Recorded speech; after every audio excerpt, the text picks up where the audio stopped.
All right, so today I'm going to show you how to commission our network lighting controls, ICO's network lighting controls, utilizing just the iPad or your iOS device. I like an iPad because it's a little bit bigger than just a little phone, right?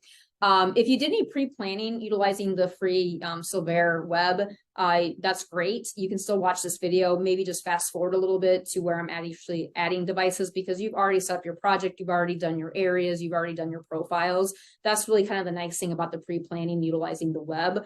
Otherwise, today I'm going to actually show you from start to finish. If you're in the space, you haven't had time to do pre-planning. So the first step is you need to make sure you're connected to the internet. You need to make sure you download the Silver app. It is a free app.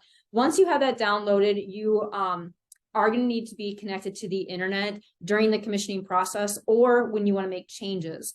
After that, you don't need any internet connection because it just communicates via a Bluetooth wireless mesh, right? So the first thing you're going to do is you're going to go to the Silver app, and you're going to create your project. So you notice that I've had some projects in here. I'm going to create a new one, and I'm just going to call this ICO. That's my project name.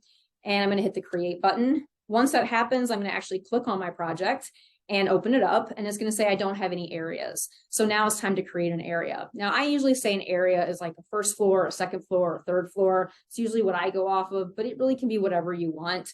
It's up to you. I like to use floors for the most part. So I'm going to go ahead and click in the lower right hand corner, and I'm going to call this first floor. All right, and I'm going to hit the create button.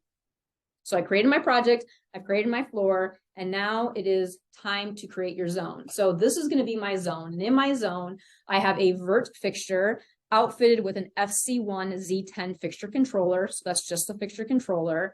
I also have two fixtures, the 2x4 fixtures, that are also equipped with network lighting controls.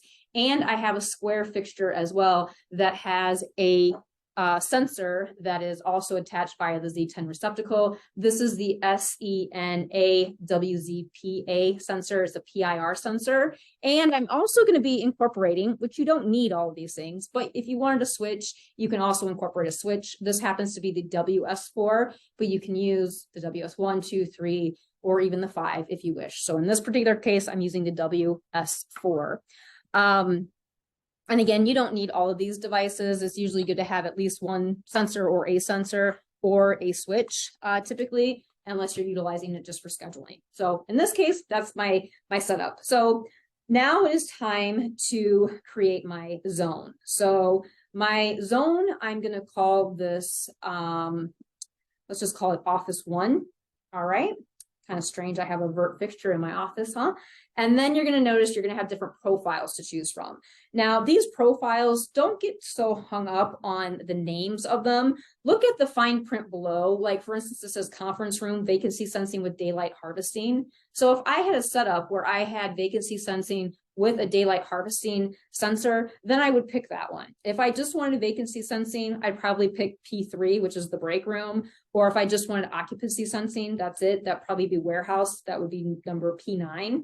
In this case, I'm actually going to set this up for vacancy sensing. So what's going to happen is that when I walk into the space after I have this commission, I'm going to have to turn the fixtures on through the switch because it's a vacancy, right? And then after that, after the sensor doesn't get anybody movement, no movement in the space, then of course the sensor is going to trigger the light fixtures to turn off. That's the idea. So I'm going to go ahead and click break room, and I'm going to go ahead and click create after that, or press create.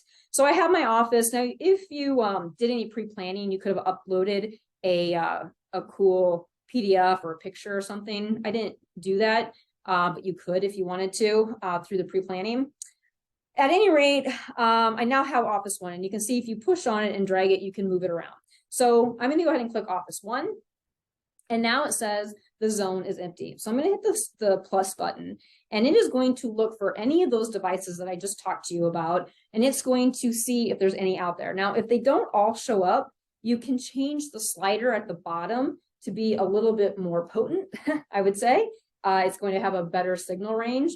Or you can have it so it just picks up a few fixtures, right? Because sometimes you might have a bunch of fixtures that are populating, and you don't want the ones clear across in another office showing up on your list, right? So that's really important to be able to see all of these once you have them up. Now, all of these lists, you're going to notice they have different names. Well, that's just kind of the way it is. All right. You can rename these if you want. We're not going to get into those details today.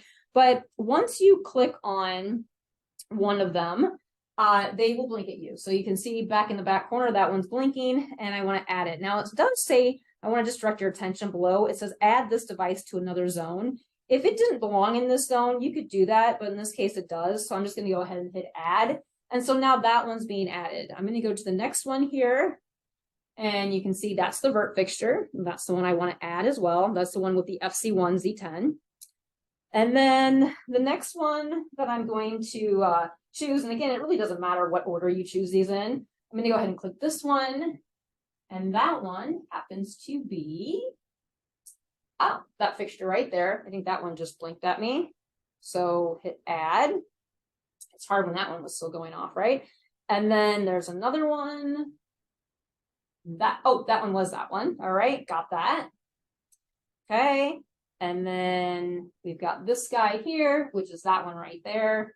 So I've added that one. 1, 2, 3, 4. And I think I might have added one extra because I think one was blinking. So I'm going to show you actually how to remove that if in fact you added one that you weren't supposed to. That one that I thought it was blinking because that one was, I think I messed that up. So it's perfect because I want to show you how you make that so it's not in there anymore. So I really have 1, 2, 3, 4 fixtures, but it shows that I have completed 5. So I'm going to go ahead and hit done. Okay. All right. I've got 5 fixtures in here, but I really only wanted 4. So now it's a matter of just clicking on these, clicking the little I button. Okay. And if it doesn't blink at you, then you know you don't have the right one. So far that one is blinking. That one is okay. Right. I know this is how commissioning works, right? The next one, that's the one that doesn't belong. So I'm just going to go ahead and hit the delete button, and I'm going to remove that one.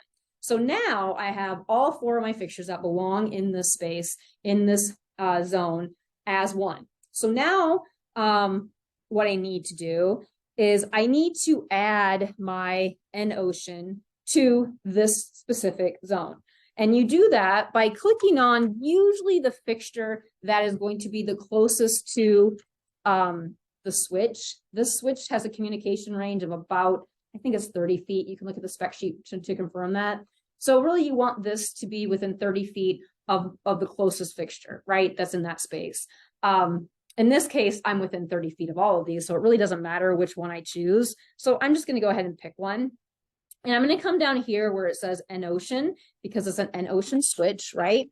And I'm going to then click this little button right there, and it's going to ask me to scan the QR code on the back of the device. So I have now added this to that zone. You don't have to do anything more at that point for that specific switch. So you've done that. So now it's time to go over to settings. Now you remember I set this up as a vacancy sensing. I think we called it the break room P3 profile. But if you go to the settings tab and you click on customize, you're going to notice that it automatically comes up with an occupied of 10 minutes, a prolong of 5 minutes, a vacant of 1, a set of vacant of 1 down to 0. And you also see my low and high end trim. So first thing I want to do is I want to address the setting for occupied. So one of them, I want it to go to 100% brightness. All right. And because I want to show and demonstrate this, I am going to only set this for, I don't know, maybe 3 seconds. Okay.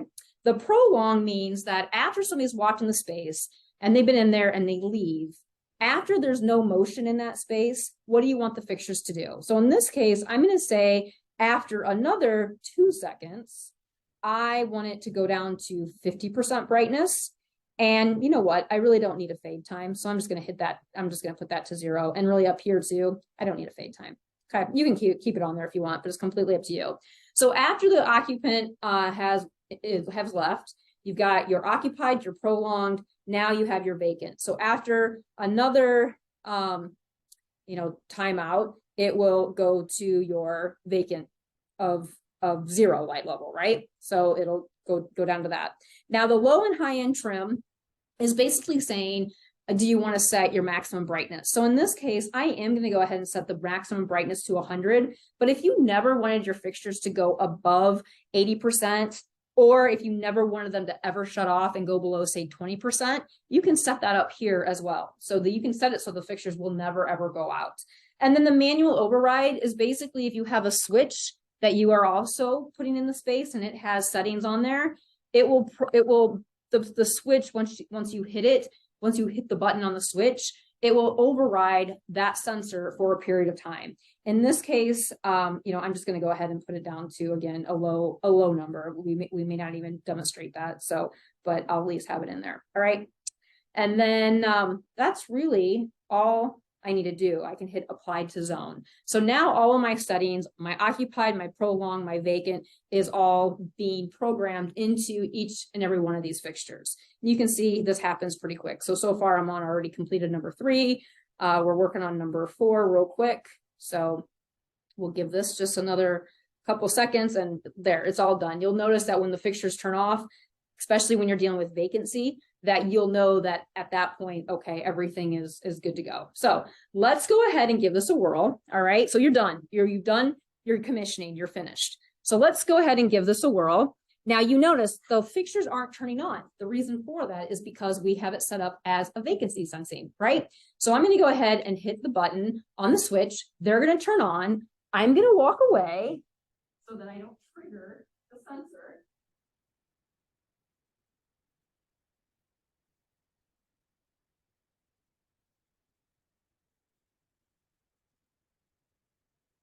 So you notice how it dimmed down as I set it up. I know that was very quick, but I did that for training purposes. You can set those to longer numbers if you want to. But again, the fixtures won't turn on until I actually hit the switch because this is set up as a vacancy type setting. So as soon as I flip the switch, then of course, you gotta hit the right one, the on button, then they're gonna turn on. If I hit the off button, I can also control them through the off button. Or again, I can turn them back on and have the sensor take control as soon as I leave.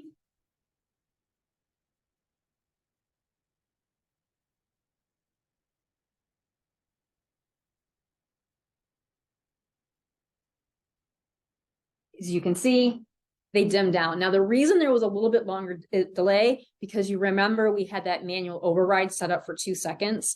That is why it took a little bit longer for them to completely dim down and turn off. First time it was really, really fast because it was my initial on, but once I hit it again, that is when the manual override took control. So anyways, I hope you enjoyed this video. I hope you got some good ideas of how you can incorporate ICO's network lighting controls into your project. And please reach out to any one of our ICO's regional managers or any of our agent partners for any other questions. Or of course, I can always help you as well if you have any questions. Thanks again, and I hope you enjoyed this video.